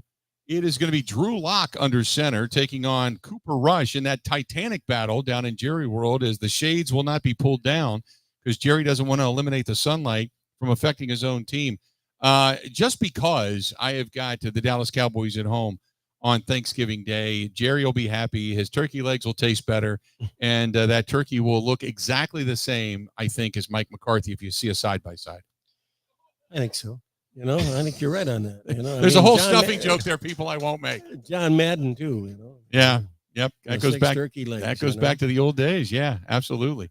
We'll get to the Packers last. Then you got the game coming up on Friday. They've got an afternoon contest. It's a 2:00 kickoff down at GEHA Field at Arrowhead Stadium. And you got the Las Vegas Raiders in a divisional battle. 29-19. They ended up losing to Denver their last outing. Meanwhile, Kansas City, they went toe-to-toe with Carolina. They've won. Look, they're 10-1, but they've got a lot of one-score games and a lot of panic games. But they have Patrick Mahomes. They obviously have, Travis Kelce, Kareem Hunt. Pacheco is going to be back for this game. I just don't see Las Vegas winning. I think Kansas City is going to get the win in this one, and probably by at least 7. I'll take Kansas City. Oh, me too. I mean, you can't hardly pick against him, even though it has been. But, you got Mahomes. That's why you win those close ones. Right. And the Raiders are a mess. Yeah. Kareem Hunt led the team, 87 scrimmage yards last time out. In the meantime, you've got, just like you said, a mess. Aiden O'Connell can make the third start of the season. He has no picks in each of his past 3 road starts. That's the positive. Yeah. By the way, he hasn't thrown a pick. I was going to say he hasn't thrown a pass. Here's our game notes. He hasn't thrown a pick, but he hasn't played. So that's perfect. I'm going to take the Chiefs at GEHA Stadium at Arrowhead. Then you've got the Chargers, who just got beat by, older brother beat younger brother when it comes to the Harbaugh family. He's never beat him, Jim? Never beat him. He's 0-3. Right. 0-3. The Chargers go on the road, though. They're going to face a team coming off of their bye week, and that was going back to week 11, the Atlanta Falcons in Atlanta at Mercedes-Benz Stadium. The Chargers sitting at 12-4, the Falcons at 6-5. Kirk Cousins having a pretty solid season, 17 touchdowns, 9 picks in the season. But Justin Herbert only has 1 interception to his name. He's playing extremely well. J.K. Dobbins is approaching 800 yards on the season, 900 total yards from scrimmage thus far. As much as I'd love to see Bijan Robinson kind of run wild, and just because now I don't really give a damn about another Harbaugh. So I'd love to see the Eagles or the Falcons continue to win. I just get the feeling I think the Chargers are going to be too much, especially coming off of a loss. I'm going to take the Chargers. Cousins is a bum. Chargers all the way. Cousins can get you from point A to point B, but he's only got 1 postseason win to his name. He's only got 3 tires on the car. Yeah, well, that's a metaphor. Yeah. Or is he driving an old style golf cart? The old golf cart. You got a good battle going on at Paycor Stadium in Cincinnati this weekend. A noon kickoff. The Pittsburgh Steelers, coming off the loss to Cleveland in that snow globe game in the second half the other night, they're taking on Cincinnati. Cincinnati 4-7, desperate right now to get themselves a win. Cincinnati lost at the Chargers, and they're coming off of a bye, by the way. Cincinnati is 34-27. But Joe Burrow has a 106.9 quarterback rating, 27 touchdowns. Jamar Chase has 12 of them, 4 picks in the season. He's having an unbelievable year with a 67.2 completion percentage. They just don't – their defense sucks swamp water. As much as I think that I want to say that maybe Cincinnati can climb back into this thing and knock off Pittsburgh, and earlier today, I went with Pittsburgh because I think Pittsburgh's a better team defensively. You went with Cincy. I did go to Cincinnati. Now I think about that. Yeah, I did go with Cincinnati because of the point spread. I'll go with Cincinnati the whole way, because I look at it this way. I don't know if Pittsburgh's defense is enough to keep Cincinnati under 28 points, and I don't think that Russell Wilson has 28 points in him. So I'll go with Cincinnati. I'm going with Pittsburgh. Are you? Mm-hmm. Okay. Well, we'll see what happens. My teachers always said, Ernie, you don't listen, but when you talk, I listen. Yeah, well, they got, the thing that I can't get past is their defense is all that. I mean, their defense is every bit of the real deal, but you saw what Jameis Winston kind of did to him. And Cincinnati can really pour on the points. Yeah, they can. Yeah, they can. They get up on them early. They could walk through that. Boy, think about Cincinnati if you had Joe Mixon in the backfield still. Yeah. Think about Cincinnati if Mike Brown didn't have moths flying out of his rectum every time he opened his wallet. Think about that. Let's do this. We'll go to Jacksonville. Jacksonville at home, they lost 52-6 at Detroit a couple of weeks ago. In the meantime, Houston's lost a few games now, 32-27. They lost to the Tennessee Titans. So you got the Texans on the road taking on Jacksonville. Houston's reeling a little bit. I think this is where they get healthy, though. C.J. Stroud, even though he's having a pedestrian season, still solid. Joe Mixon, like I had mentioned, running wild. The Jaguars don't stop the run real well. I think Joe Mixon's going to have a big game. I don't know what's happened to Trevor Lawrence, but I think they're going to blow this thing up at the end of the season. I'm taking the Texans on the road. Houston all the way. Jacksonville, and the wheels just came off. Yeah. This is the game that we're going to be paying attention to on Sunday. I'm going to be sitting back and relaxing and watching this one. Minnesota at U.S. Bank Stadium hosting the Arizona Cardinals. Arizona, we've seen them already, 6-5 on the season. Minnesota, they have got Sam Darnold under center with a 101.7 quarterback rating, 21 touchdowns. Sam Darnold with 21 touchdowns. Yeah, this is where you say, slap me across the face so I wake up and tell me it's not real. Yeah. But Minnesota's playing good football, and you've got Arizona coming to town. I get a sneaky suspicion. I'm going to go with the Cardinals on this one. Me too. You got the Cardinals? Yep, absolutely. Okay, Cardinals. Vikings got to hit bottom here. Put it down. Mark it. Then you get, for another noon kickoff, you've got at Gillette Stadium, you've got the Patriots at 3-9 taking on the Colts, who are sitting at 5-7. Colts lost to Detroit. They got beat up 24-6. Meanwhile, the Patriots, they lost to Miami 34-15. Drake May is not having a terrible year. 10 touchdowns, 7 picks. Got off to a really slow start. The Patriots don't have a defense. But I think Anthony Richardson's not fully there, we'll say. And I'm taking the Patriots at home. No, I'm taking the Cold Colts. game too. I'm taking the Colts. I just think they're playing better now. Okay. Yeah, a little better. I'll go with the Colts. The guy that you followed down the primrose path and you started, going into a 5-gallon Home Depot bucket, Aaron Rodgers and the New York Jets, who lost 28-27 to Indiana, by the way, will be facing on the road the Seattle Seahawks, who are coming into MetLife Stadium. And by the way, the Jets are coming off of their bye week. Aaron Rodgers, a pedestrian, 88.9 quarterback rating this year, 17 touchdowns but 7 picks. And he's not even thrown for 2,500 yards this year. Meanwhile, Geno Smith, over 3,000 yards, 88.5 quarterback rating because he's got 12 picks to go along with the 12 touchdowns. But I got a sneaking suspicion coming off the bye. This is it. And I say this every week, but the Jets have to do something at some point. I think this is where they at least get a win. When did Geno Smith get good? I mean, A couple years ago. Don't get that. Last year was a little bit of a down year. 2 years ago, he was the comeback player of the year. He was all that. His numbers are really good, but I'm going with you. I'm going with the Jets on this. There you go.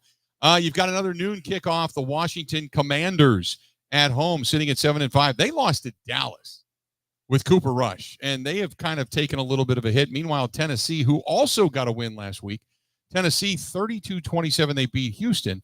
They've got Will Levis, who with 10 touchdowns, 9 picks. You've got Jaden Daniels, who still is the front runner for the Rookie of the Year, but he's really kind of cooled off the last couple of weeks. Terry McLaurin, he's got 825 yards total from scrimmage so far. He's got 7 touchdowns through the air. I'm going to go with the Commanders at home to kind of regenerate themselves all over again and get an end of the season push here. Commanders beat the Tennessee Titans. Commanders go to 8-5. Tennessee goes to 3-9. What's Daniel's quarterback rating there? 97.6. Yeah, well, Sonny Jurgensen's too old, so I'll go with the Commanders. Joe Theismann can't come back either. That's right. So, okay.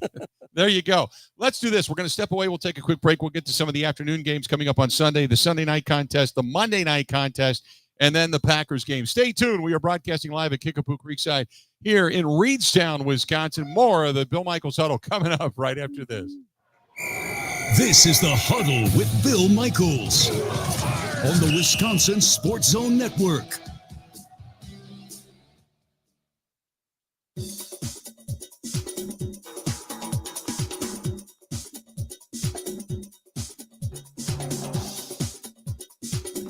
Bill Michaels will resume in 3 minutes.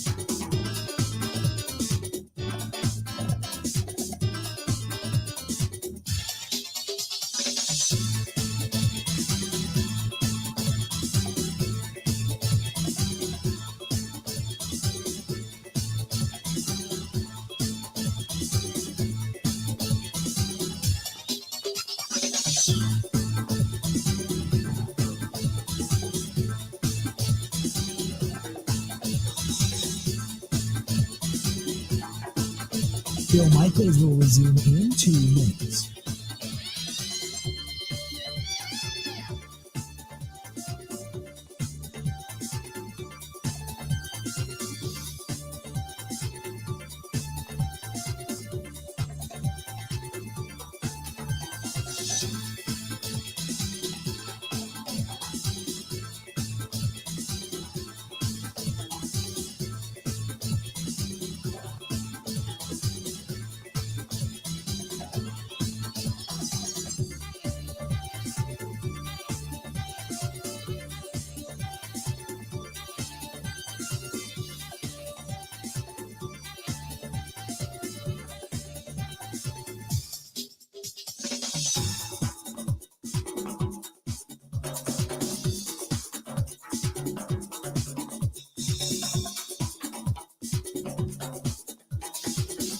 Bill Michaels will resume in 1 minute.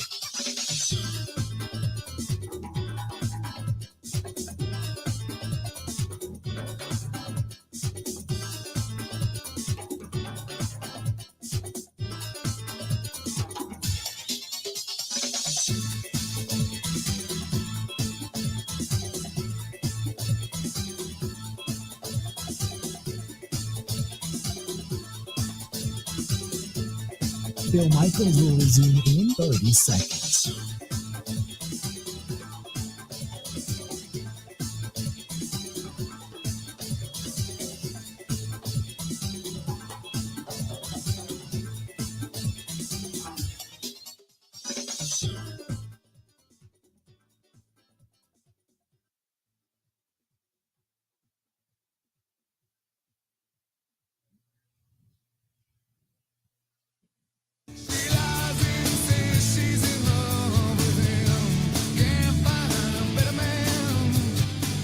We are live. We are at Kickapoo Creekside here in Reedstown, Wisconsin. And thanks to everybody for showing up tonight. Ernie Betts alongside the legend himself from WVRQ here in Viroqua in the area. And we get back at it as we finish up our picks. We got a few games to roll through. You got a couple of the games that now get into the afternoon side of things. Tampa Bay is on the road, 5-6, taking on the Carolina Panthers, who are 3-8. You need this one out of Tampa Bay. Baker Mayfield having a pretty good season, 104.1 quarterback rating, 24 touchdowns, 9 picks. Bryce Young is Bryce Young. He hasn't really amounted to much of anything. 5 touchdowns and 6 picks on the season. I got Tampa Bay all day long. I'd love to be a Carolina fan. Never any good. Right? You know?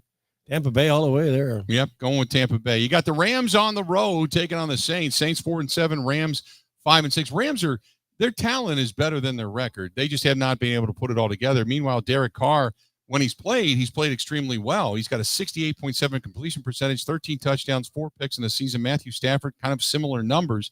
He just hasn't had the same completion percentage and the quarterback rating rate. They just haven't been able to win consistently. I'm going to take the Saints at home. I'm going Rams. Are you? Okay, I'm taking the Saints at home. Carr's due to get hurt again. This is a good one. You've got the Philadelphia Eagles at 9-2, taking on the Ravens at 8-4. This could end up being a Super Bowl matchup. I hope it's not, but it could be a Super Bowl matchup.